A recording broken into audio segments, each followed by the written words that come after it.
began this series 2 weeks ago, highlighting on the prevalence of financial crimes with an initial focus on POS-related or enabled crimes. And lamentably, the near absence of regulation and law enforcement, which of course have fueled the sharp upsurge in these fraud cases.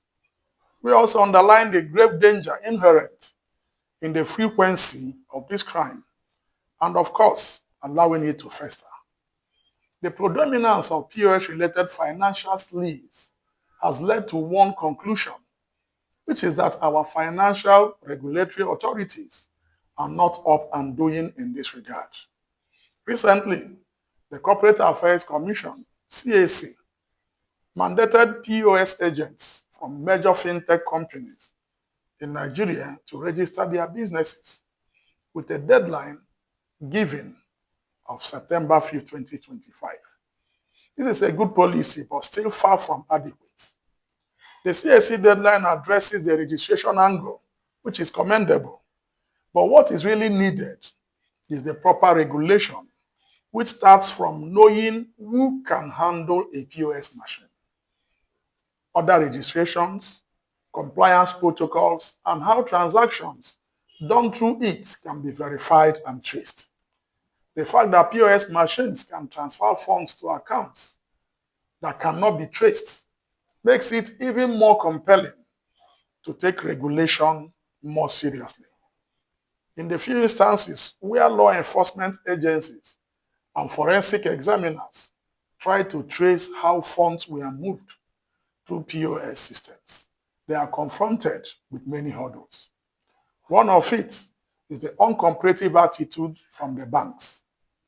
While many commercial banks are quick to echo the Nigerian Financial Intelligence Unit and the Special Control Unit Against Money Laundering, SCUMO, warnings about thresholds in lodgements, in practice, they receive and jealously guard inflows much higher than these limits without flagging or querying the source. This has become more prevalent in recent years, and that is on the backdrop of steep competition among banks themselves, then desire for outrageous profits, and the mounting top targets set for their marketing staff to meet. In the circumstance, these banks actively enable these infractions. The burden of financial regulation rests with the Central Bank of Nigeria, CBN, with the collaboration of many other stakeholders.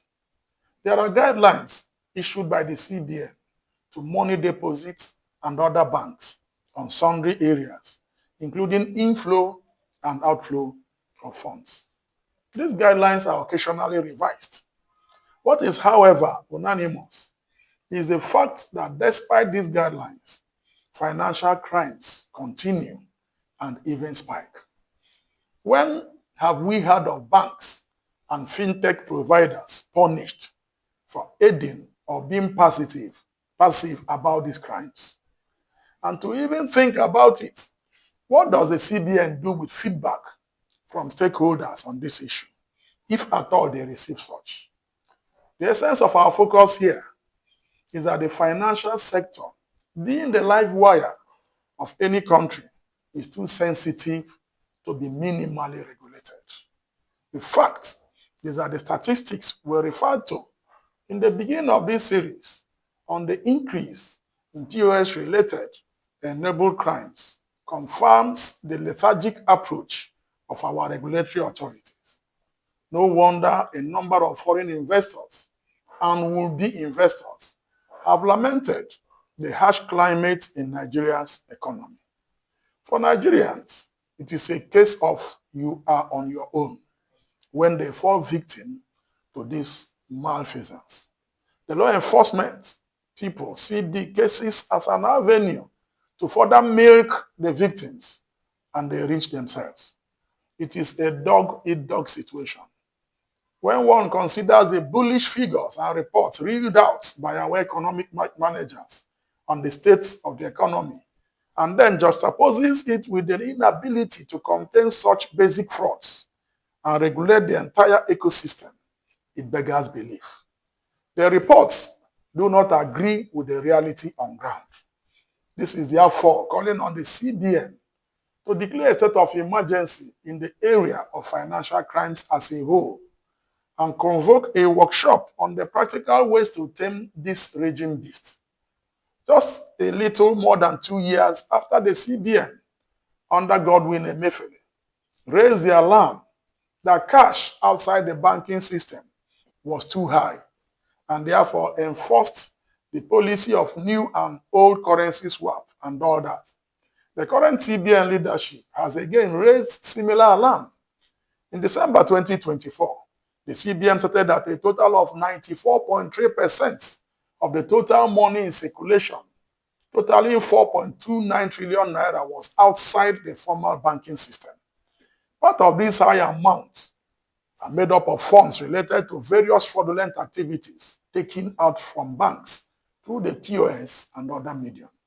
Such is the situation, making one wonder whether the purpose of innovations like the POS system and others are still useful, especially when seen from the increase of its use in crimes.